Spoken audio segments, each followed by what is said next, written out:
کہ دعوت اللہ کا راستہ معلوم ہو جائے، لوگوں کو اللہ کی طرف بلانے کا ڈھنگ ہمیں آ جائے۔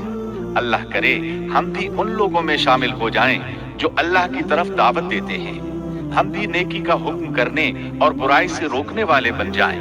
امر بالمعروف اور نہی عن المنکر کے صحیح راستے پر چلنا اس وقت تک ممکن نہیں جب تک کہ ہمارے سامنے کوئی ایسا نمونہ موجود نہ ہو جس کے مطابق ہم اپنے آپ کو چلا سکیں۔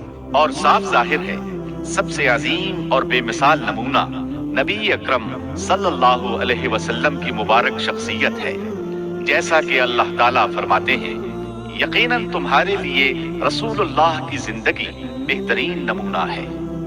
رسول اکرم صلی اللہ علیہ وسلم کے بعد سب سے نمایاں مثال اور نمونہ باقی تمام انبیاء کرام ہیں، پھر صحابہ کرام اور صالح لوگ بھی نمونہ ہیں۔ انبیاء کرام کے واقعات قرآن کریم کے ذریعے ہم تک پہنچے ہیں، اسی طرح نبی کریم صلی اللہ علیہ وسلم کی سیرت مبارکہ اور آپ کی احادیث مبارکہ سے بھی ہمیں ان کے حالات اور واقعات معلوم ہوئے ہیں، نیز تاریخ کی کتب میں بھی ان کے تذکرے موجود ہیں۔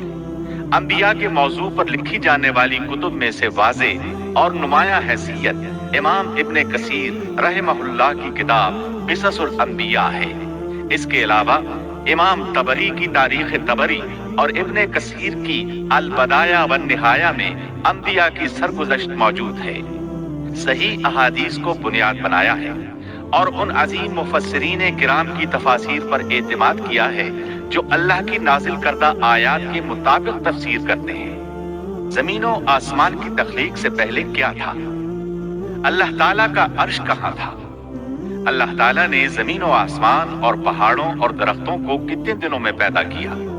کون سی چیز کس دن پیدا کی گئی اور کون سی چیز سب سے پہلے پیدا کی گئی؟ فرشتے، جن اور انسان کس کس چیز سے پیدا ہوئے؟ انسانوں اور جنوں کی تخلیق کا مقصد ابلیس کون تھا؟